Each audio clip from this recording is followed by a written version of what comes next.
کہ 3 دن سے زیادہ کوئی بھی قربانی کا گوشت اپنے گھر نہیں رکھے گا، صدقہ اور خیرات کرنا ہوگا۔ لوگ گوشت کو خشک کر لیا کرتے تھے دھوپ میں سکھا کے۔ آج بھی کئی لوگ ہیں جو اس فن کو جانتے ہیں، وہ باریک اس کی قطرے کاٹ لیتے ہیں، اسے دھوپ میں خشک کر لیتے ہیں۔ آپ اس کو بھلے 3 مہینے بعد پکائیں، 5 مہینے بعد وہ تازے کا تازہ رہتا ہے۔ اگلے زمانوں میں چونکہ برف نہیں ہوتی تھی، فریزر نہیں ہوتا تھا، تو اس طریقے سے گوشت کو سٹور کیا جاتا تھا، اور انہی دنوں میں سٹوریج کی وجہ سے وہ ایام تشریق بھی کہلاتے ہیں، یعنی جن میں گوشت کو دھوپ میں سکھا کے سٹور کیا جاتا ہے۔ تو اللہ تعالیٰ فرما رہا ہے کہ خود بھی کھاؤ، کھلاؤ مصیبت زدہ لوگوں کو اور فقیروں کو۔ ثم ليقضوا تفثهم، اور پھر انہیں چاہیے کہ وہ دور کریں اپنے جسم کی میل کو، یعنی کہ غسل کریں۔ وَلْيُوفُوا نُذُورَهُمْ، اور پوری کریں اپنی نظر کو۔ وَلْيَطَّوَّفُوا بِالْبَيْتِ الْعَتِيقِ، اور طواف کریں اس قدیم گھر کا، یعنی کہ خانہ کعبہ شریف کا۔ یہ حج میں سب سے امپورٹنٹ جو ایک رکن ہے، وقوف عرفہ کے بعد اس کا ذکر ہے، اور وہ ہے طواف زیارت، جس کے بغیر حج مکمل نہیں ہے، اور وہ عام کپڑوں میں ہوتا ہے، وہ احرام کی حالت میں نہیں ہوتا۔ ترتیب اس کی یہ ہے کہ جو بھی حاجی ہیں، حج قران کرنے والے ہوں یا حج تمتع کرنے والے ہوں، جنہوں نے عمرہ بھی ساتھ شامل کرنا ہوتا ہے۔ قران میں بھی عمرہ ہے لیکن اس کے بعد احرام نہیں کھولا جاتا، لیکن تمتع میں دوبارہ سے احرام باندھا جاتا ہے حج کے لیے لاتا۔ 8 ذو الحجہ کو منا میں ان کا پہنچنا ضروری ہے۔ ظہر کی نماز منا کے میدان میں ادا کی جاتی ہے، اور اگلے دن آپ نے فجر کی نماز پڑھ کر منا سے روانہ ہونا ہوتا ہے عرفات کے لیے۔ آلموسٹ کوئی 6-7 کلومیٹر ہے وہاں سے۔ اب تو ٹرین کا سلسلہ بھی ہے، بسوں میں بھی جاتے ہیں، پیدل راستہ بھی بنا ہوا ہے، دونوں طرف پانی کے لیے انہوں نے کولرز بھی لگائے ہوئے ہیں، اب تو پنکھے بھی لگ گئے ہیں تاکہ گرمیوں میں آسانی ہو ٹریول کرنے میں۔ 9 کا جو دن ہے پورے کا پورا آپ نے عرفات میں گزارنا ہے، وہاں پہ ظہر اور عصر کی نماز جمع کرنی ہے آپ نے، چاہے مسافر ہیں چاہے مقیم ہیں۔ یہ حج کی خاصیت ہے۔ جمعے کا دن ہو تب بھی آپ نے ظہر اور عصر ہی پڑھنی ہے۔ نبی الاسلام کے مبارک زمانے میں بھی صحیح بخاری میں آتا ہے کہ جمعے کے دن یوم عرفہ آیا تھا تو آپ نے ظہر اور عصر کی نماز پڑھی تھی، اور قصر بھی پڑھیں گے اسے، 2 فرض۔ یہ بھی وہاں پہ حنفیوں نے تماشا لگایا ہوتا ہے، ایک تو وہ الگ الگ پڑھتے ہیں، اس کے بعد پھر وہ 2 نہیں پڑھتے، 4 پڑھتے ہیں، اور پھر وہ سعودی حکومت سے ریکویسٹ کرتے ہیں کہ آپ جو امام ہیں اس کو وہاں پہ کسی طریقے سے مقیم کروا دیں، وہ تو مسافر ہے، تاکہ وہ بھی پوری نماز پڑھے اور ہمارا بھی خیال رکھے، اور پتہ نہیں کیا تماشا لگایا ہوا ہے۔ اور یہ صرف حنفیوں کا مسئلہ ہے، باقی کسی کا مسئلہ نہیں ہے۔ مغرب کی نماز کا جب وقت ہوتا ہے تو خوب اندھیرا ہونے کا انتظار کیا جاتا ہے، یعنی آپ کہہ لیں کہ غروب آفتاب کے بعد بھی آلموسٹ کوئی آدھے گھنٹے کا انتظار کیا جاتا ہے۔ اس کے بعد مغرب کی نماز پڑھے بغیر لوگ مزدلفہ کی طرف آ جاتے ہیں۔ اب مزدلفہ اور منا آلموسٹ مل چکے ہیں، کیونکہ اتنی زیادہ تعداد ہے حاجیوں کی کہ منا کو ایکسٹینڈ کر دیا انہوں نے مزدلفہ تک۔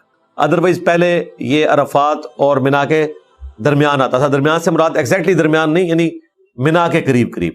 مزدلفہ کے اندر آپ نے جا کے مغرب اور عشاء کی نماز پڑھنی ہے۔ اب مغرب اور عشاء کی نماز وہاں آلموسٹ فجر کے قریب لوگ پہنچتے ہیں، گاڑیوں میں آئے تو۔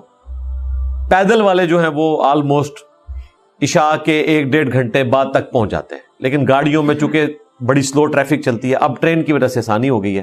پر آپ نے فجر سے پہلے پہلے وہاں پہنچنا ہے، مغرب اور عشاء اکٹھی پڑھنی ہے، اور ظاہر ہے یہ ایک حج کی خصوصیت بھی ہے۔ اور پھر آپ نے اوپن آسمان کے نیچے رات گزارنی ہے، اور وہ ایک بڑی سہانی رات ہوتی ہے اس حوالے سے کہ انسان بالکل اکیلا اپنے رب کے ساتھ تعلق قائم کرتا ہے، اور سب لوگ اس طریقے سے اس ریگستان والی زمین میں اپنی اپنی چادریں بچھا کے بیٹھے رہتے ہیں اور فجر کا انتظار کرتے ہیں۔ پھر فجر کی نماز پڑھنے کے بعد سورج کے بلند ہونے کا انتظار کیا جاتا ہے، یعنی کہ اشراق کا وقت داخل ہو جائے، اور وہ صبح جو ہے وہ 10 ذو الحجہ کی ہوتی ہے، یعنی کہ عید کا دن۔ لیکن حاجیوں کے لیے عید کی نماز نہیں ہے، عید کی نماز غیر حاجیوں نے پڑھنی ہوتی ہے، کیونکہ حاجیوں کے لیے تو اپنی ایکٹیویٹی ہے 10 ذو الحجہ کو۔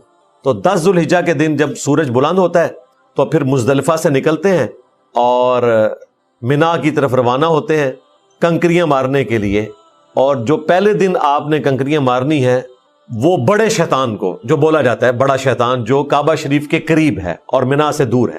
3 جمرات ہیں، منا کی طرف سے ہیں تو پہلے 2 چھوٹے جمرات آتے ہیں اور اس کے بعد بڑے والا آتا ہے. تو پہلے 2 کو تو انہوں نے اس دن بلاک کیا ہوتا ہے کہ غلطی سے لوگ اس پہ مار کے نکل جائیں, کیونکہ سنت یہ ہے کہ وہ تیسرے والے کو مارنا ہے. تو پہلے 2 کو انہوں نے بلاک کیا ہوتا ہے, اس راستے کو پتہ چل جاتا ہے وہاں کوئی جا ہی نہیں سکتا ہے ترتیب میں. اب تو ملٹی سٹوری بلڈنگز بن چکی ہوئی ہیں, آلموسٹ 5 منزلیں جن پہ پیرلل میں لوگ جا رہے ہوتے ہیں, ورنہ اسی بگ دھڑ میں اتنے لوگ شہید ہوا کرتے تھے, ہزاروں میں لوگ. تو آخری جو جمرہ ہے بڑے والا, جسے بڑا شیطان کہتے ہیں, جو کعبہ شریف کے قریب ہے, ان کے آپس میں بھی تھوڑا سا فاصلہ ہے, آپ کو اکٹھے ہی آلموسٹ دور سے نظر آ رہے ہوتے ہیں. اس کو آپ نے 7 کنکریاں مارنی ہیں, اور وہ کنکریاں آپ نے پہلے سے ہی کلیکٹ کر لی ہوتی ہیں مزدلفہ سے. وہاں جا کے آپ کنکریاں مارتے ہیں, بھلے منا سے لے لیں, اصل مقصد کنکریاں مارنا ہے. تو وہ 7 کنکریاں ماری جاتی ہیں جہاں پہ لوگ جوتیاں بھی پھینک رہے ہوتے ہیں اور پتہ نہیں کیا, وہ تو ایک سمبل کے طور پر ہے. اس کے بعد آپ نے قربانی کرنی ہے. خود قربانی کرنے چلے جائیں تو پھر تو آپ کا پروگرام وہی ہو جائے گا جو ہو جائے گا. اس کے لیے پھر یہ ہوتا ہے کہ ٹیلی فون کے اوپر جن ڈیلرز کے تھرو آپ گئے ہوتے ہیں وہ پہلے ہی سیٹنگ ہوئی ہوتی ہے کہ میں کنکریاں مارنے کے بعد فون کروں گا, اس کے بعد آپ نے میرا جانور قربان کر دینا ہے اور پھر مجھے بتا بھی دینا ہے. اس میں عموماً لوگ بھیڑ بکری ہی دیتے ہیں, گائے اونٹ والا چکر بہت کم ہوتا ہے. ادروائز اس میں تو 7 حصے ہو سکتے ہیں. صحیح مسلم میں ہے کہ حج کے موقع پر اونٹ میں بھی 7 حصے ہی ہوں گے, کیونکہ نبی الاسلام نے صلح حدیبیہ کے موقع پر اونٹ میں 7 حصوں کا حکم فرمایا تھا. ویسے قربانی کے جانور میں اونٹ میں 10 حصے ہو سکتے ہیں, لیکن اس کیس میں 7 ہی ہوں گے. لیکن وہاں پر سارے بھیڑ بکریاں دیتے ہیں. پہلے تو وہ گوشت ضائع کر دیتے تھے, اب چونکہ ہمارے پاس بوئنگ جہاز ایئر بس موجود ہیں تو وہ غریب ملکوں کو بھجوا دیتے ہیں. ظاہر لاکھوں بھیڑیں ذبح ہوتی ہیں, وہ اتنا گوشت کیا کریں, وہاں تو غریب لوگ نہیں ہیں, اور اپنا گوشت آپ کو حاصل کرنا پڑ جائے تو پھر تو آپ باقی حج کر بیٹھیں. تو وہاں پہ لوگ فون کرتے ہیں, وہ جانور ذبح کرتے ہیں, 15-20 منٹ بعد آپ فون کرتے ہیں, وہ کنفرم کر دیتے ہیں کہ ہاں جی جانور ذبح ہو گیا. اور اس دوران آپ پیدل سفر کرتے رہتے ہیں. بہتر یہی ہے کہ آپ جمرات کو کنکریاں مارنے کے بعد پیدل ہی کعبہ شریف آئیں. جیسے ہی آپ کو کنفرم ہو جائے تو اب آپ اپنے بال منڈوا سکتے ہیں یا قصر کروا سکتے ہیں اور احرام کی پابندیوں سے آزاد ہو سکتے ہیں. سر منڈوائیں گے, احرام کی پابندیوں سے آزاد ہوں گے, تسلی سے اپنے ہوٹل کے کمرے میں جائیں گے, غسل کریں گے, جو یہاں پر ذکر آیا کہ اپنے جسم کا میل دور کرو, اور اس کے بعد پھر اس قدیم گھر کا طواف کرنا ہے آپ نے. وہ طواف زیارت ہوتا ہے, وہ آپ نارمل کپڑوں میں آ کے کرتے ہیں, اور ظاہر ہے وہ لمیٹڈ ٹائم ہے, آپ نے اگلے 2 دنوں کے اندر اندر طواف کر لینا ہے. زیادہ تر لوگوں کی کوشش ہوتی ہے کہ پہلے دن ہی کر لیں, اگر رہ جائے تو آپ اس سے اگلے دن کر سکتے ہیں. اور حج تمتع کے کیس میں آپ نے ظاہر ہے صحیح بھی کرنی ہے, وہ بھی سمپل کپڑوں میں, اور اس میں اتنا رش ہوتا ہے کہ حج کے دنوں میں پھر اذان اور جماعت کے درمیان وقفہ بھی کوئی نہیں کیا جاتا, کیونکہ لوگوں نے طواف کرنا ہوتا ہے, اور نماز بھی مختصر پڑھائی جاتی ہے تاکہ لوگ طواف کر لیں. اور بعض اوقات یہ کہ آپ نے 2 چکر لگائے ہیں, نماز کا ٹائم ہو گیا ہے, تو بقیہ کے چکر آپ بعد میں لگائیں گے. یہ نہیں ہے کہ آپ نے دوبارہ سے گنتی شروع کر دی. تو یہ پورا ایک بلو پرنٹ میں نے آپ کا کلیئر کر دیا کہ حج کس طریقے سے ہوتا ہے. اب اللہ تعالیٰ اس کے بعد ارشاد فرما رہا ہے ذالک. اب یہ ذالک یہاں بار بار ریپیٹ ہوگا اور ہر دفعہ اپنے کانٹیکسٹ کے اعتبار سے اس کا ترجمہ کیا جائے گا. ذالک یعنی اس کو اب یاد رکھو, وَمَن يُعَظِّمْ حُرُمَاتِ اللَّهِ, جو کوئی تعظیم کرے اللہ تعالیٰ کی حرمت والی چیزوں کی, فَهُوَ خَيْرٌ لَهُ, تو یہ اس کے لیے بہتر ہے, عند ربی, اس کے رب کے ہاں. اب یہ حرمت والی چیزیں کون سی ہیں؟ جو شعار اللہ ہیں, ان کا ذکر آگے آ جائے گا. قربانی کا جانور بھی ہے, سورۃ البقرہ میں آیا ان الصفا والمروۃ من شعائر اللہ, صفا اور مروہ بھی اللہ کی نشانیاں ہیں. وَأُحِلَّتْ لَكُمُ الْأَنْعَامُ إِلَّا مَا يُتْلَى عَلَيْكُمْ, اور تمہارے لیے حلال کر دیے گئے ہیں چوپائے سوائے ان کے جن کی حرمت تم پر پڑی جا چکی ہے. وہ حرمت کیا ہے؟ ایک تو وہ 4 چیزیں ہیں جو 4 جگہ ذکر ہوئی, سورۃ البقرہ میں, سورۃ المائدہ میں, سورۃ الانعام میں, سورۃ النحل کے اندر, کہ مردار تمہارے لیے حرام کیا گیا, بہتا ہوا لہو, خنزیر کا گوشت, اور وہ جانور جس پر ذبیحہ کے وقت اللہ کے سوا کسی اور ہستی کا نام لیا جائے. اس کے علاوہ بھی حلال جانور بھی حرام ہو سکتا ہے. وہ سورۃ المائدہ میں ٹوٹل 11 چیزیں گنوائی گئیں. اس میں جو جانور اپنی موت خود مر جائے وہ بھی حرام ہے, بلندی سے گر کر مر جائے وہ بھی حرام ہے, الا یہ کہ اس کے مرنے سے پہلے آپ اس کو ذبح کر لیں. اسی طریقے سے اگر کوئی دوسرا جانور اس کو سینگ مار دے اور اس زخم کی وجہ سے وہ مر جائے تو وہ بھی حرام ہے. الا یہ کہ آپ اس کے مرنے سے پہلے اسے ذبح کر لیں پھر وہ حلال ہے. تو وہ ساری کی ساری چیزیں دیکھیں. جو حیض کی وجہ سے غسل واجب ہوتا ہے عورت کے اوپر، وہ اللہ تعالیٰ نے اس کو ایک سرکمسٹانسز ایسے دیے ہیں کہ جس میں وہ غسل اتارے گی بھی تو غسل نہیں اترے گا، کیونکہ وہ پیریڈز مسلسل عموماً 7 دن تک، 6 دن تک، بعض کے 5 دن تک چلتے رہتے ہیں، اور اس کے لیے کوئی شریعت نے اسپیسیفائڈ ٹائم بھی نہیں بتایا کہ کتنے دن ہے. وہ ہر عورت کی اپنی عادت ہوتی ہے، اس کو عادت کی ٹرم یوز کی جاتی ہے. بعض کی 6 دن بھی ہوتی ہے، بعض کی 7 دن، بعض کی 8 دن بھی ہوتی ہے، بعض کی 5 دن بھی ہوتی ہے. لیکن غسل جنابت جو ہے یہ تو غسل بالکل الگ غسل ہے، یہ آپ کو اتارنا ہوگا. اگر حیض کی حالت میں جنبی والا معاملہ ہو گیا کسی بھی وجہ سے، ویسے تو حیض کی حالت میں مرد و عورت کا آپس میں ازدواجی تعلق حرام ہے. اگر کسی نے کر لیا تو وہ توبہ کرے گا، بڑا سخت معاملہ ہے. یعنی وہ انٹر کورس حرام ہے. وہ تو ابو داؤد ترمذی میں حدیث ہے، جس نے انٹر کورس کیا اس نے محمد صلی اللہ علیہ وآلہ وسلم کی شریعت کا انکار کر دیا. یہ بڑا سخت معاملہ ہے. لیکن بخاری مسلم میں یہ ہے کہ نبی علیہ السلام حالت حیض جب ہوتی تھی بیویوں کی تو ان کے ساتھ مباشرت کرتے تھے.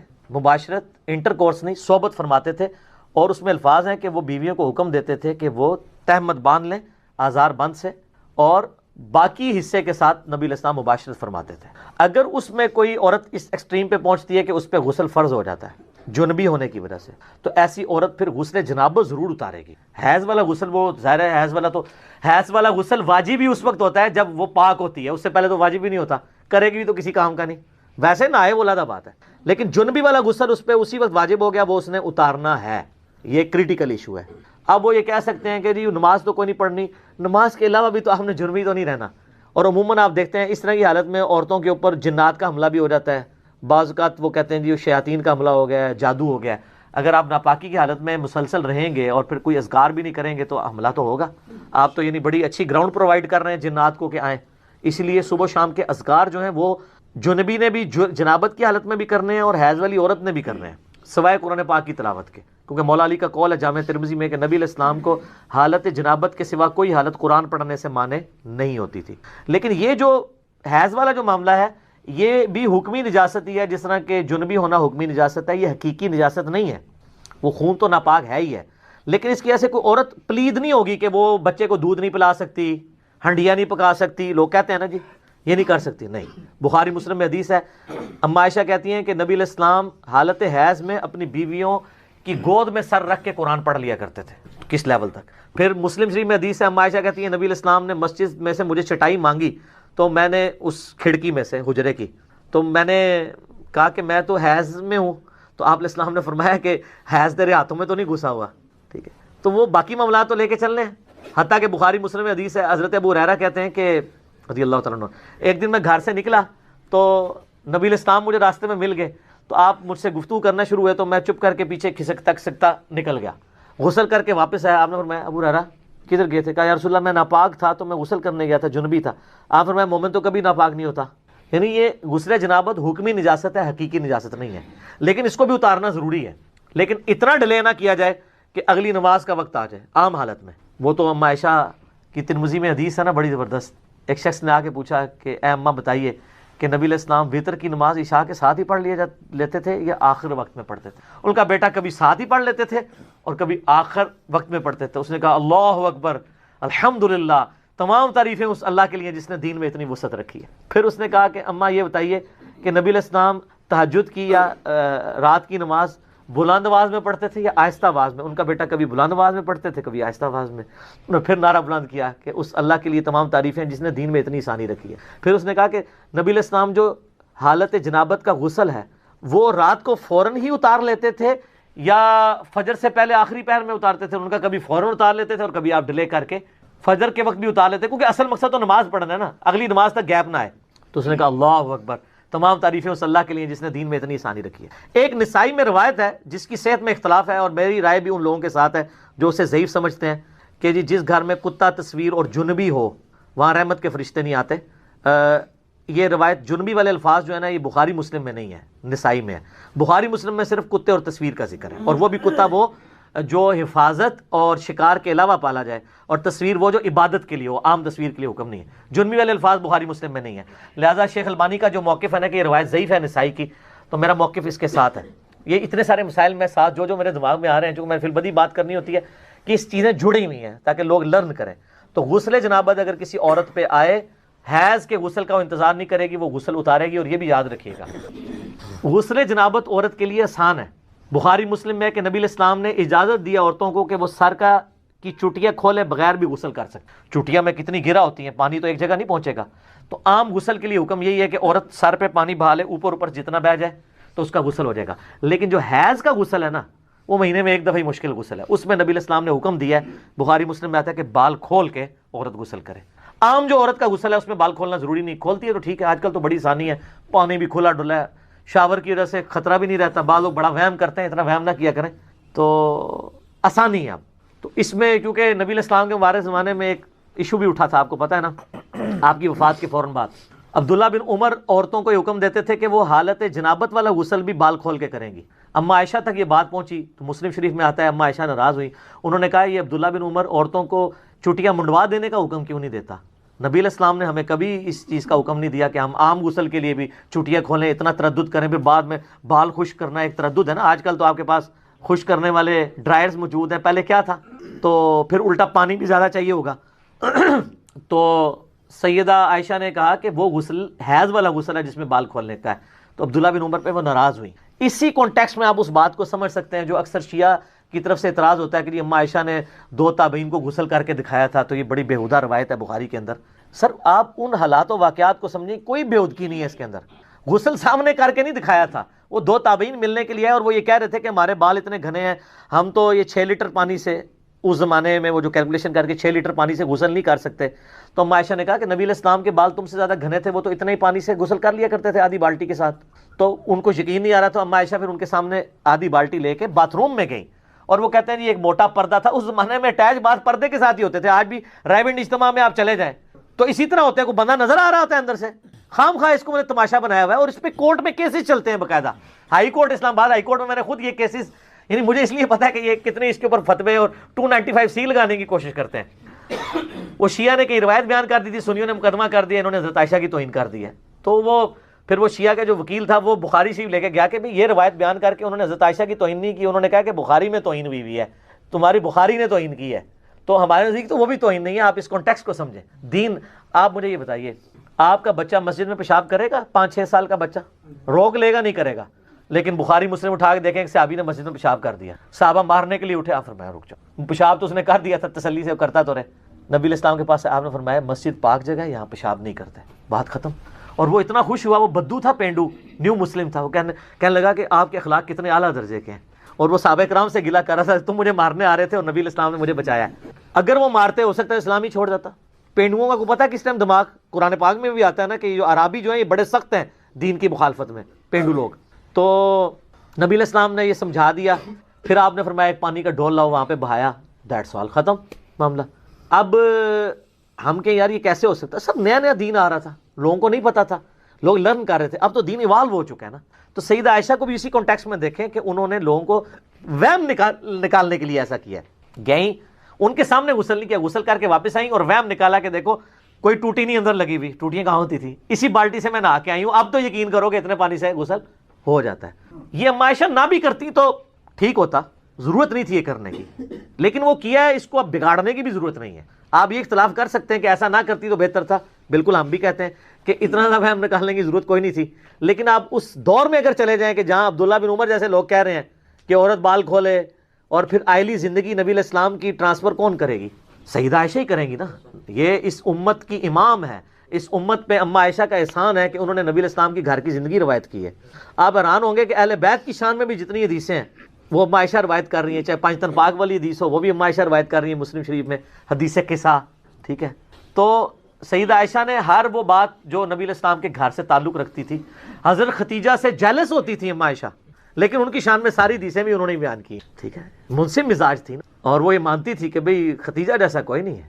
پھر میرے وہ رکت اجازت نہیں دے گی میں وہ حدیثیں بیان کروں، میں اسی پہ کنکلوڈ کرتا ہوں. ٹھیک ہو گیا جی. تو وہ غسل جنابت والا اتارے گی، حیض والا غسل اس کو الگ سے اتارنا ہوگا. البتہ حیض والی رات ہی اگر اس کے ساتھ ایسا معاملہ ہو جاتا ہے تو ایک غسل ہی دونوں کے لیے کفایت کر جائے گا، پھر 2 غسل نہیں کرنے ہوں گے. یہ بھی یاد رکھیے، جمعے کا دن ہو اور اس دن بائی چانس عید بھی آئی ہو اور بائی چانس آپ جنبی بھی ہوں تو آپ کو 3 غسل نہیں کرنے ہوں گے، ایک غسل تینوں کے لیے کفایت کرے گا. اس طرح ایک عورت جنبی تھی اور اسی دن بائی چانس اس کے پیریڈز بھی ختم ہو گئے، تو اب وہ صبح اٹھ کے جب ایک غسل کر لے گی نا تو غسل جنابت بھی ادا اور حیض والا غسل بھی ادا. موجے لوگ تو کہتے ہیں جی علم دین آئے نا بندہ مشکل میں پھنس جاتا ہے. سر علم دین آئے تو شریعت بہت آسان ہو جاتی ہے. وہ اس لیے کہ سب کانٹیننٹ میں جو شریعت آپ کو بتائی گئی ہے وہ اتنی اوکھی کر کے بتائی گئی ہے کہ آپ سوچ بھی نہیں سکتے. یہ چیزیں ہے ہی نہیں تھی. ہم نے یقین کریں اسلامی بہنوں کو یہ بات بتائی ہے نا کہ آپ بچوں کی دیکھ بھال کرتی ہو، آپ تردد میں پڑھتی ہو، آپ نمازیں روزانہ جمع کرو، تو لوگوں نے نمازیں شروع کر دی ہیں کہ یار 3 ٹائم ہی وضو کرنا ہے نا، فجر کا کیا، زور اثر کٹھی پڑی، مغرب عشاء جس ٹائم ملے پڑھ لے. پہلے تو بیچاروں کو ٹینشن ہوتی تھی یار نماز قضا ہو جائے گی، او جناب وہ زور کا وقت نکل رہا ہے. انہوں نے بتایا زور کا وقت 12 بجے سے لے کے مغرب تک موجود ہے، جس ٹائم مرضی ٹائم ملے پیچ ملے میں پڑھ لوں. اور مغرب عشاء کا ٹائم غروب آفتاب سے فجر کا وقت شروع ہونے سے پہلے کسی بھی وقت پڑھ سکتی ہوں، بلکہ وہ تو 3 نمازیں بھی کٹھی، ملکین تو نہیں پڑھ سکتی وہ، لیکن 3 نمازیں کٹھی ہو سکتی ہیں. آپ فجر کا وقت داخل ہونے سے آدھا گھنٹہ پہلے اٹھیں اور اس وقت آپ مغرب اور عشاء پڑھ لیں، اور فجر کا وقت داخل ہوتے ہی فجر پڑھ لیں 3 نمازیں ایک وضو سے. سر دیکھو ساڈے اسٹوڈنٹ بزرگوں بھی چھوڑ گئے، بزرگ عشاء دے وضو نال فجر پڑھتے سن، ساڈے اسٹوڈنٹ مغرب دے وضو نال فجر پڑھتے تھے. ہاں مغرب عشاء اور فجر پڑھ سکتی ہیں کیونکہ عورت پہ جماعت بھی کوئی نہیں ہے نا، ٹھیک ہے. اور ملکین کا میں نے ذکر کیا. ملکین یہ ہے جو اس اکیڈمی سے نکلی ہے، وہ یہ ہے کہ آپ مغرب سے آدھا گھنٹہ پہلے زور اثر کو جمع کریں، اور پھر جب آدھے گھنٹے بعد مغرب آئے مغرب عشاء، یعنی ایک وضو سے 4 نمازیں. تو آڈے بزرگ ایک وضو نال 2 نمازاں پڑھتے سن، عشاء اور فجر. سورۃ المائدہ میں سٹارٹ کے اندر ہی وضو کا طریقہ آیا ہے کہ چہرے کو دھویا جائے، اس کے بعد دونوں ہاتھ کونیوں تک، پھر سر کا مسح اور پاؤں کو دھویا جائے. بل یہ پاؤں کے مسح والا اختلاف بھی ہے اپنی جگہ. المصنف ابن ابی شیبہ میں موجود ہے کہ اکرمہ جو تابعی تھے ابن عباس کے شاگرد، وہ پاؤں پہ مسح بھی کر لیتے تھے. اس کو زیادہ جھگڑا نہیں بنانا چاہیے. تو یہ وضو کا طریقہ قرآن کے اندر ہے. بخاری مسلم میں درجنوں احادیث ہیں، بلکہ مسلم شریف کے اندر تو 1000 سے زیادہ احادیث ہیں وضو، غسل، نماز اور طہارت کے مسائل کے اوپر. 1000 سے زیادہ. لیکن یہ آپ کو کہتے ہیں جو وضو کا طریقہ تو امام حنیفہ نے بتایا ہے، تو حدیث کے اندر موجود ہے. تو آپ بخاری مسلم دونوں میں حدیث موجود ہے کہ نبی الاسلام غسل کیسے کرتے تھے. امہات المومنین نے روایت کی ہے کہ نبی الاسلام جب بھی غسل جنابت کرتے تھے تو آپ علیہ السلام غسل کرنے سے پہلے استنجا کیا کرتے تھے. اس کے بعد آپ علیہ السلام زمین پہ ہاتھ مار کے مٹی لیتے تھے. اس زمانے میں ظاہر صابن تو نہیں ہوتا تھا، اور مٹی اس جگہ پہ ملتے تھے جہاں پہ مری وغیرہ لگی ہوتی تھی تاکہ اس کو صاف کرتے. ظاہر وہ سمپل پانی سے تو صاف نہیں ہوگی. اس کے بعد آپ علیہ السلام بخاری مسلم کے الفاظ ہیں کہ نماز کا سا وضو کرتے تھے، کلی کرتے تھے، غرغرے کے ساتھ سنت ہے، ناک میں پانی ادھر تک چڑھاتے تھے. اور وہ ابو داؤد میں الفاظ موجود ہیں کہ اگر روزہ نہ ہو تو پھر تو آپ اوپر تک چڑھیں، روزہ ہو تو آپ بس نارملی جتنے ہے پانی ہے. اس کے بعد چہرہ دھوتے تھے، نماز کا سا وضو کرتے تھے، پاؤں چھوڑ دیتے تھے. اس کے اندر ایک حکمت تھی کیونکہ کیچڑ تھا، نیچے پانی جمع ہوتا تھا، اور اس زمانے میں لوگ شلوار نیچے سے نہیں پہنتے تھے، تہمت ہوتی تھی، نیچے سے پہنے تو کیچڑ پاؤں پہ لگ جائے. تہمت میں جو کر رہا ہے تو وہ تو اوپر سے پہن لے گا اور پاؤں اس کے کیچڑ والے ہوں گے. اور بخاری مسلم میں الفاظ ہے نبی الاسلام باہر آ کے پاؤں دھوتے تھے. آج کل ایسا نہیں ہے. آج تو ہم اس اسماعیل سے گزر نہیں رہے، ہم تو ٹائلز والے باتھ روم میں ہوتے ہیں، ساتھ ساتھ پانی بہتا رہتا ہے، وہ پاک ہوتا جاتا ہے، نکل جاتا ہے. ورنہ تو ہمارے لیے مصیبت ہو جائے، ہم پہلے تولیہ باندھ کے باہر نکلیں اور پاؤں دھوئیں اور اس میں وہ چینٹے بھی نہ پڑیں پھر شلوار پہنے. اب تو یہ ضرورت ہی نہیں اندر ہی، تو آپ پورا وضو بھی کر سکتے ہیں. اچھا، چونکہ نبی الاسلام وضو کرتے تھے اور اس سے پہلے استنجے والی جگہ سب کچھ دھو چکے ہوتے تھے. اور اس کے بعد آتا ہے پھر آپ علیہ السلام 3 دفعہ جو وہ سر پہ پانی بہاتے تھے، دائیں طرف بائیں طرف. ذرا وہ غسل ہوتا تھا ایک برتن اور بالٹی کے ذریعے، تو وہ اسی طریقے سے ہی ہوگا. آج کل تو شاور ہے، مسئلہ ہی کوئی نہیں ہے. تو اس کے بعد آپ پاؤں باہر نکل کے دھوتے تھے، اور اسی وضو کے ساتھ غسل کے ساتھ وضو بھی شمار ہو جاتا تھا. لیکن یہ اس صورت میں ہے جب غسل کے دوران آپ کے ساتھ کوئی ایسا معاملہ نہ ہو جو وضو کو توڑ دیتا ہے. اگر اسی دوران کسی کی ہوا خارج ہو جاتی ہے یا پیشاب کا قطرہ نکل جاتا ہے تو پھر وہ غسل کر کے نکلے اور کہ جی میرا وضو ہو گیا، تو اپنے آپ کو ہی دھوکہ دے رہا ہے. کیسے ہو گیا؟ اس کو تو پھر اینڈ پہ دوبارہ سے وضو کرنا ہوگا. یا اسی دوران اگر شرمگاہ کو ہاتھ لگ جاتا ہے، اگرچہ اختلافی مسئلہ ہے لیکن کبھی دلائل اسی طرف ہے کہ نیکڈ اگر شرمگاہ کو ہاتھ لگ جائے، یعنی ڈائریکٹ پردے میں حائل ہو کے لگے وہ تو کوئی مسئلہ نہیں، ڈائریکٹ لگ جائے تو اس کا وضو ٹوٹ جاتا ہے. تو اس میں بہتر یہی ہے کہ احتیاط اسی میں ہے کہ آپ اینڈ میں دوبارہ وضو کر کے ہی باہر نکلیں، کیونکہ بعض اوقات ہاتھ لگ ہی جاتا ہے اور اتنا دھیان بھی نہیں رہتا اس طرح کے معاملات میں. لیکن اگر یہ سارا معاملہ ہے تو کوئی مسئلہ نہیں ہے، پھر تو آپ کا وضو اور غسل اکٹھا ہی ہوگا، آپ کو دوبارہ وضو کرنے کی ضرورت نہیں ہے. مثلا آپ کو تالاب میں کوئی پھینک دے، دھکا بھی دے دے اور غوطہ بھی آ جائے تو ساتھ ہی سارا غسل اترے. سب سے آسان جو غسل ہے نا تالاب میں، 1 منٹ بھی نہیں چاہیے تالاب کا غسل کرنے کے لیے، آپ کو سیکنڈز میں غسل ہوتا ہے، کوئی پورا جسم دھل جاتا ہے. ٹھیک ہے. اچھا، اگلے زمانوں میں لوگ کپڑوں سمیت غسل کیا کرتے تھے، یعنی ایک لنگوٹا باندھ کے، پورا نہیں، جب کبھی اوپن جگہ پہ نہانا ہوتا تھا. آج کل بھی ایسے ہی ہوتا ہے. تو لیکن آج کل چونکہ باتھ روم ہے تو ہم ہمیں ضرورت نہیں ہے. باقی دریا ایریا میں ابھی بھی آپ دیکھیں جوڑوں کے جو گیسٹ ہیں وہ لنگوٹا باندھ کے کر رہے ہوتے ہیں وہ, تو نیچے وہ باندھنا پڑتا ہے, ادروائز تو پھر ظاہر ہے وہ شرم و حیا والا ایشو ہو جاتا ہے. تو پھر اگر ایسی صورتحال ہوگی تو اگر کوئی وضو کے توڑنے والی چیز نہیں ہوئی تو آپ غسل کے بعد آپ کا وضو شمار ہو جائے گا, غسل جنابت ہو جائے گا. کئی شادی شدہ لوگ ہیں ان کو بالکل غسل کا طریقہ نہیں پتا, ٹھیک ہے, اور ان کو بالکل پتہ ہی نہیں. باقی رہا عام غسل بھی سنت کے مطابق ہی کرنا چاہیے. عام غسل ویسے کون سا ہوتا ہے؟ وہ تاری لانا ہے, گرمی دور کرنے واسطے, وہ غسل تو نہیں ہوتا, وہ تو خالی تاری لگانا ہے. ہر غسل سنت کے مطابق ہی آپ نے کرنا ہوگا. اگر عام غسل سے مراد آپ نے صحیح بخاری مسلم میں حدیث ہے کہ جمعے کا غسل کیا جائے, اور مسلم میں الفاظ ہے کہ ہفتے میں ایک دن غسل کیا جائے, تو وہ سنت کے مطابق ہی کرنا ہوگا. یا عید کے اوپر غسل کرنا سنت ہے تو سنت کے مطابق ہی کرنا ہوگا, ٹھیک ہے. اسی طریقے سے میت کو غسل دینے کے بعد جب جسم پہ چھینٹے پڑ جاتے ہیں اور پھر آپ نے غسل کرنا ہے تو سنت کے مطابق کریں, یا اتنا حصہ بھی دھو لیں تو وہ بھی کافی ہے. وہ غسل والا حکم منسوخ ہو چکا ہے, اتنا حصہ بھی دھو لیا جائے کافی ہے. تو غسل جب بھی کریں سنت کے مطابق ہی کریں تاکہ آپ کی عادت نہ ٹوٹے. بل عام غسل آپ جس بھی طریقے سے کر لیں گے ظاہر ہے اس میں تو پھر کوئی ایسا ایشو نہیں ہے. آپ جب کر کے ازائے وضو پہ جب پانی بہ جائے گا تو خود بخود آپ کا وضو ہو جائے گا, بشرطے کہ اس دوران کوئی وضو توڑنے والی چیزیں نہ ہوں. اسلامی بہنوں کے لیے میں عرض کر دوں کہ ان کے غسل میں فرق ہے.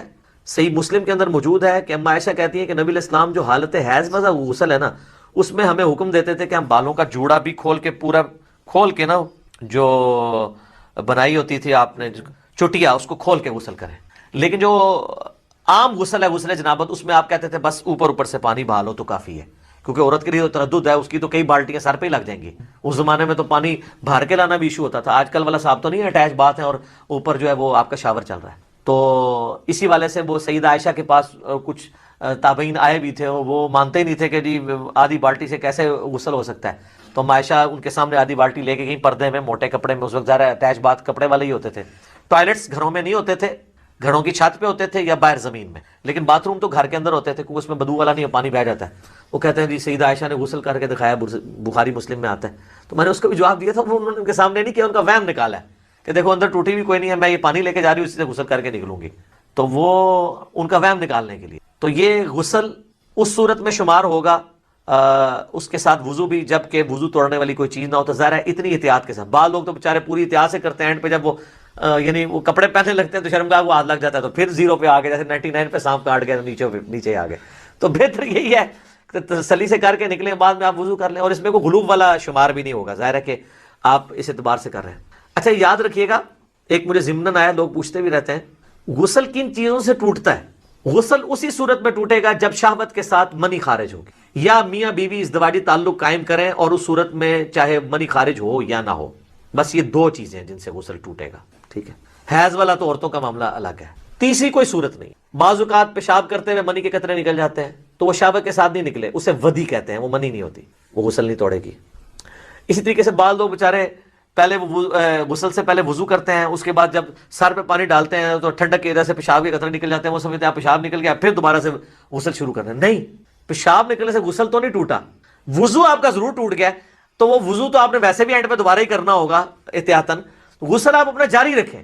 غسل کے دوران پیشاب کرنے سے, ہوا خارج ہونے سے غسل جہاں تک پہنچے اس کو آگے ہی لے کے چلیں, پھر 0 پہ نہیں آپ نے آنا, کیونکہ وہ غسل نہیں ٹوٹا, آپ کا وضو ٹوٹا ہے. تو وضو تو آپ دوبارہ بھی کر لیں گے.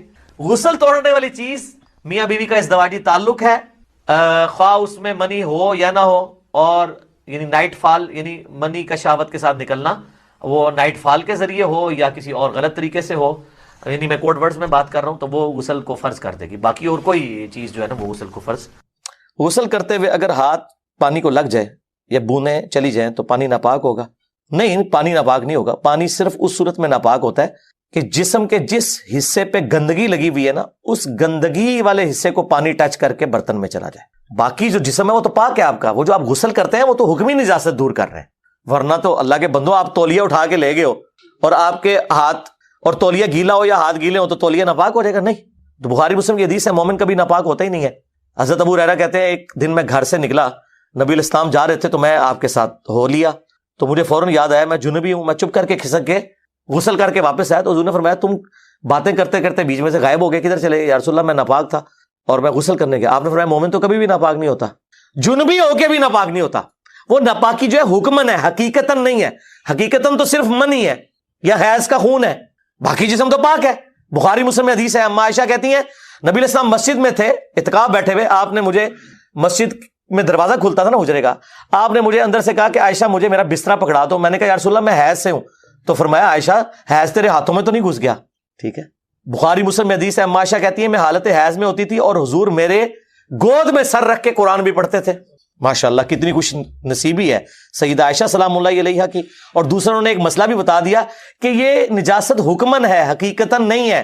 کئی لوگ پوچھ رہے ہوتے ہیں جی عورت حیض سے ہے تو وہ اب دودھ پلائے بچے کو یا نہ پلائے, آٹا گوندے یا نہ. اور پھر جڑیاں نویاں نوح آندیاں انہوں نے سساں جڑیاں نے نا ایویں کولو گپاں, اسی تے جناب وضو کر کے آٹا گنی دا سی, ہاں اسی تے اپنے جنیاں نو جڑا وضو کر کے روٹی پکا. تسی نماز نہیں کدے پڑھی ہوئی سی تے تسی وضو کر کے تے روٹیاں کھوا دے رہے ہو ایویں روب پاڑے. نماز بھی کدے مشکل نہ پڑھتے ہوتے, اسی تے انج کریدا سی خام کھا کے روب ڈالے ہوئے. بھائی نہ عورت نہ پاک ہوتی ہے, اسی لیے بخاری مسلم میں الفاظ ہیں, اما عائشہ کہتی ہیں کہ نبی علیہ السلام حالت حیض میں بھی اپنی بیویوں کے ساتھ ازدواجی تعلق قائم کرتے تھے. اچھا وہ منکرین حدیث اٹھاتے ہیں, کہتے ہیں تو قرآن کے خلاف ہے, قرآن میں تو آیا کہ عورتوں سے الگ رہو, تو حضور یہ کیا کرتے تھے؟ نعوذ باللہ. بھائی آگے موجود ہے, ام سلمہ کہتی ہیں کہ جب ہم حیض سے ہوتی تو نبی علیہ السلام اپنی بیویوں کو حکم دیتے کہ وہ ایک مضبوط کپڑا باندھ لیں تہبت کی جگہ پہ. یعنی وہ ازدواجی تعلق سے مراد انٹر کورس کرنا نہیں ہوتا تھا, سمجھ آئیے آپ کو. اور اس سے حضور نے یہ بھی امت کو بتا دیا کہ اس حالت میں یہ نہیں ہے کہ عورت کو بستر سے الگ کر دینا ہے, یہ اسلام کی تعلیمات ہے. تو وہ غسل کرتے ہوئے اگر ہاتھ پہ پانی جو لگا ہوا ہے, بس آپ پہلے ہاتھ دھو لیے آپ نے, اس کے بعد آپ برتن, ویسے آج کل تو شاور ہے کوئی مسئلہ ہی نہیں ہوتا, بے فکر رہیں, پانی ساتھ ساتھ ویسے ہی بہ رہا ہوتا ہے. میاں بیوی کے تعلق کے بعد غسل میں دیر ہو جائے یا پانی بجلی کا مسئلہ ہو جائے تو کیا گناہ؟ نہیں کوئی مسئلہ نہیں, آپ تیمم کر کے نماز پڑھ لیں. اسلام بہت آسان ہے میرے بھائی, چھوڑ دیں. ترمذی میں ابو داؤد میں حدیث ہے, ایک صحابی حضور کے صلی اللہ علیہ وسلم ام المومنین سیدہ عائشہ کے پاس آئے, کہا اما اللہ کے نبی علیہ السلام کیا غسل جنابت فوراً ہی اتار لیتے تھے یا رات کے آخری پہر, یعنی صبح کے وقت؟ ضرورت تو اسی وقت ہی پڑتی ہے نا نماز کے لیے نا, ویسے تو آپ آ گئی ہیں. تو اما عائشہ نے کہا کبھی فوراً اتار لیتے تھے اور کبھی آخری پہر. اس نے کہا اللہ اکبر سبحان اللہ, اللہ پاک ہے, اللہ کے لیے ساری بڑھائی ہیں جس نے دین میں اتنی آسانی رکھی ہے. پھر اس نے کہا اما یہ بتائیں کہ نبی علیہ السلام وطر کی نماز عشاء کے ساتھ ہی پڑھ لیتے تھے یا آخری پہر؟ انہوں نے کہا بیٹا کبھی ساتھ بھی پڑھ لیتے تھے کبھی آخری پہر بھی اٹھ کے پڑھتے تھے. اس نے کہا اللہ اکبر, تمام تعریفیں اس اللہ کے لیے جس نے دین میں اتنی آسانی رکھی ہے. پھر اس نے کہا اما نبی علیہ السلام جو تہجد کی نماز پڑھتے تھے اس میں قرآن اونچی آواز سے پڑھتے تھے یا آہستہ آواز سے؟ ان کا بیٹا کبھی اونچی آواز سے پڑھتے تھے کبھی آہستہ آواز سے. اس نے کہا اللہ اکبر سبحان اللہ, تمام تعریفیں اس اللہ کے لیے جس نے دین میں اتنی آسانی رکھی ہے. تو غسل جنابت آپ ڈیلے کر سکتے ہیں, اتنا ڈیلے نہ کریں کہ نماز کا وقت نکل جائے. ٹھیک ہے, ایک بندہ صبح اٹھا ہے, نماز پڑھ کے فجر کی سویا ہے, 9-10 بجے اٹھا ہے اور غسل اس پہ فرض ہے, تو زور تو بھی 1:30-2 بجے ہونی ہے نا. کوئی نہیں 1 بجے غسل کر لے, کوئی مسئلہ نہیں ہے. غسل جنابت کو آپ ڈیلے کر سکتے ہیں, اس میں کوئی مسئلہ نہیں ہے, لیکن نماز قضا نہیں ہونی چاہیے. باقی وہ جو روایت ہے نا اس کے اوپر محدثین کا کلام ہے. کچھ محدثین اسے حسن کہتے ہیں, کچھ ضعیف. میں ضعیف والوں کے ساتھ ہوں کہ جس گھر میں کوئی جنبی شخص اور رحمت کے فرشتے داخل نہیں ہوتے, یہ روایت کمزور ہے. اس کی اصل روایت جو ہے نا یہ حدیث ترمذی میں ہے, نسائی میں ہے, لیکن اصل روایت بخاری مسلم میں ہے کہ جس گھر میں کتا اور تصویر ہو اس میں فرشتے داخل نہیں ہوتے. میں آپ کو وثوق سے کہہ رہا ہوں, جو انہوں نے ڈیفینیشن بتائی ہے اس کے تحت تو کسی صحابی کا وضو نہیں ہوتا. یہ کہتے ہیں جی داڑھی کا ایک ایک بال اور کھال تک دھلنا, ان کی داڑھی کے لیے جتنا پانی چاہیے نا اس میں 10 بندے وضو کرتے ہیں. بخاری مسلم میں جو کیلکولیشن بنتی ہے نا نبی علیہ السلام کے وضو کا پانی جس سے آپ وضو فرماتے تھے آدھا لیٹر ہے. ایک بوٹل ہوتی ہے نا اس سے نبی علیہ السلام وضو فرما لیتے تھے. بخاری مسلم میں نبی علیہ السلام نے ایک دفعہ بھی پانی لیا ہے اعضائے وضو دھونے کے لیے, ایک دفعہ. اب مجھے بتائیں ایک دفعہ آپ پانی لیں گے, نبی علیہ السلام کی تو داڑھی گھنی تھی, ان کے تو 10 گلاس چاہیے گھنی داڑھی کو دھونے کے لیے. اور بھائی جتنا چہرہ سامنے نظر آ رہا ہے وہ کافی ہے, باقی آپ نے داڑھی کا خلال کرنا ہے. ایک دفعہ اعضائے وضو, 2 دفعہ بھی بخاری مسلم میں حدیث میں ہے, 3 دفعہ بھی, تینوں طریقے سنت ہے, 3 دفعہ بھی لیں. تو جو یہ ڈیفینیشن بتاتے ہیں نا دھونے کی, اس میں 3 دفعہ پانی لینے سے داڑھی والے کا چہرہ نہیں دھلتا.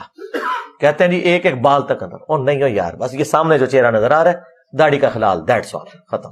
ایک دفعہ پانی لینا بھی ثابت, 2 دفعہ بھی, 3 دنوں. اسی طریقے سے غسل کے لیے بخاری مسلم میں اگر آپ دیکھیں تو آپ کو ملے گا 7 لیٹر پانی کے ساتھ نبی علیہ السلام نے 7 لیٹر پانی کے ساتھ غسل بھی کر لیے. 7 لیٹر کتنا ہوتا ہے؟ 1.5 لیٹر کی کتنی بوتلیں بنی؟ 4.5 بوتلیں, جو 1.5 لیٹر کی آپ کی یہ بوٹلز ملتی ہیں. چلیں اس کو راؤنڈ آف کر لیتے ہیں, 5 بوتلیں 1.5 لیٹر کی, اس سے نبی علیہ السلام غسل کر لیتے تھے. بلکہ وہ ایک صحابی تو آ کے بحث کر رہے تھے سیدہ عائشہ کے ساتھ نا کہ میرے تو سر کے بال بہت گھنے ہیں. انہوں نے کہا نبی الاسلام کے تو سر کے بال تم سے بھی زیادہ گھنے تھے, داڑھی بھی گھنی تھی, تو حضور تو اتنے پانی سے غسل کر لیتے تھے. تو اس زمانے میں لوگ وام کرتے تھے. اسی وجہ سے وہ بخاری مسلم میں آتا ہے کہ اما عائشہ نے 2 تابعین کو غسل کر کے دکھایا تھا, فزیکلی سامنے نہیں کیا تھا. ان کا وہم نکالنے کے لیے اما عائشہ پردے میں اٹیچ باتھ میں گئی تھی. وہ کہتے ہیں جی اس میں لکھا ہے ایک موٹا کپڑا تھا, تو ظاہر ہے اس زمانے میں کپڑے کا ہی بات ہوتا تھا. ابھی بھی آپ ڈرائیو انڈ میں کچھ عرصہ پہلے پکے باتھ روم بنے, ورنہ وہ کپڑے کا ہی باتھ روم بنا ہوتا ہے, اس میں سے کوئی نظر تو نہیں آتا ہے. یہ تو نہیں کہ اندر کو بلب جل رہا ہے اور کوئی بندہ نہاتا ہوا نظر آ رہا ہے. گھروں میں تو کارنر میں ہوتا تھا. اما عائشہ نے وہم نکالنے کے لیے نا ایک بالٹی میں پانی لیا, آلموسٹ 7 لیٹر, اور ان کے سامنے اندر گئیں, غسل کیا, باہر نکلی, اور یہ بتانے کے لیے دیکھو میں نے اسی سے ہی غسل کر لیا, اب کم از کم اپنا وہم نکال دو. اس زمانے میں یہ بڑی ایک اختلاف والی چیز چل پڑی تھی. عبداللہ ابن عمر بڑی سختی کرتے تھے عورتوں کے اوپر کہ وہ عام غسل کے لیے بھی چٹیاں کھولیں گی. تو اما عائشہ کو اتنا غصہ آیا, بخاری مسلم میں آتا ہے, اما عائشہ نے کہا کہ عبداللہ ابن عمر عورتوں کو چٹیاں مونڈنے کا کیوں نہیں کہہ دیتا کہ یہ ٹینڈی کروا دیں عورتیں. اتنے سخت مسئلے بتاتا ہے یہ, جبکہ نبی الاسلام ہمیں صرف حیض کے بعد جو غسل ہے اس میں چٹیاں کھولنے کا حکم فرماتے تھے. عام جو غسل جنابت ہوتا ہے نا میاں بیوی کے تعلق کی وجہ سے, تو اس کی وجہ سے جو غسل ہے اس میں نبی الاسلام ہمیں چٹیاں کھولنے کا بھی حکم نہیں دیتے تھے, اوپر سے ہی پانی بہا لینا کافی ہے. اور آج کل تو خیر پرابلم حل ہو گیا ہے میرے بھائی, آج کل تو شاور کی وجہ سے ہمارے پاس اتنا پانی ہے کوئی وام باقی نہیں رہتا. لیکن میں نے دیکھا ابھی بھی جو بےچارے نئے نئے دین پہ چلتے ہیں آدھا گھنٹہ غسل کرتے رہتے ہیں, وہ پوچھتے ہیں نا ہم سے 10 منٹ وضو کرتے رہتے ہیں, وہم ہی نہیں نکلتا. یہ سب شیطانی وسوسے ہیں جن کے پیچھے آپ چل رہے ہیں. بالکل چپ کر کے وضو کریں, نماز پڑھیں, کچھ عرصہ بعد آپ کو وسوسے آنے بند ہو جائیں گے, اور اگر آپ ان کی پیروی کریں گے یہ قبر تک آپ کے ساتھ جائیں گے وسوسے. ہاں, ان شکوک سے باہر نکلیں. اور نبی الاسلام نے ایسی تربیت کی تھی صحابہ کرام علیہم رضوان کی. ابو داؤد میں آیا کہ کچھ عورتیں حضور سے کہتی ہیں یا رسول اللہ ہم جب مدینے میں چل کے مسجد تک آتے ہیں نا تو راستے میں ہماری عبایا جو ہے نا وہ گندگی والی جگہ پہ بھی رگڑ کھاتی ہے, تو ہمارے کپڑے ناپاک ہو جاتے ہیں. اب نبی الاسلام ان کو وہم میں ڈال سکتے تھے؟ نعوذ باللہ. آپ نے فرمایا کہ اس گندگی والی جگہ کے بعد کوئی پاک جگہ بھی آتی ہے؟ کہا رسول آتی ہے. فرمایا اس سے رگڑ کھا کے تمہاری عبایا پاک ہو جاتی ہے. یعنی مٹی بھی تیمم کر دیتی ہے, مٹی بھی اسی طریقے سے پاک کرتی ہے جس طرح کے پانی. اس لیے تو تیمم کا حکم آیا قرآن میں. تو نبی الاسلام نے ان کو یہ بھی نہیں کہا کہ اپنی عبایا چھوٹی کر لو. اس میں پردے کا بھی آپ دیکھیں کتنا ہے. آپ یہ کہہ سکتے تھے کہ عبایا تھوڑی چھوٹی کر لو, نہیں کہا کہ عبایا ٹھیک ہے بڑی رہے. ہاں, مرد کے لیے ہے کہ ٹخنوں سے اوپر ہونا چاہیے کپڑے, عورت کے کپڑے ٹخنوں سے نیچے ہونے چاہیے. باقی وہ جو ایک روایت ہے نا ابو داؤد میں کہ پاؤں بھی مکمل طور پہ ڈھانپے ہوئے ہوں تو تب عورت کی نماز ہوتی ہے, وہ روایت کمزور ہے. پاؤں پورے ڈھانپنا ضروری نہیں, ٹخنوں سے نیچے ہونا ضروری ہے. پھر وہ جو ابو داؤد میں ایک حدیث ہے جو اکثر ایتھیسٹ کی طرف سے بھی پیش کی جاتی ہے, تو حنفی دے نا اس کا جواب, ہم تو جواب دیتے ہیں. ابو داؤد اور ترمذی دونوں میں حدیث ہے کہ پانی کو کوئی چیز ناپاک نہیں کرتی. یعنی پانی جس چیز پہ پڑے گا نا وہ چیز خود پاک ہو جائے گی, پانی ناپاک نہیں ہوگا اس کی وجہ سے. اور امام داؤد باقاعدہ اس حدیث کے ساتھ اس کنویں کا ذکر کرتے ہیں جو مدینہ شریف میں تھا, اور امام داؤد کہتے ہیں میں خود اس باغ کا جو مالک تھا اس کی اجازت سے اس کنویں میں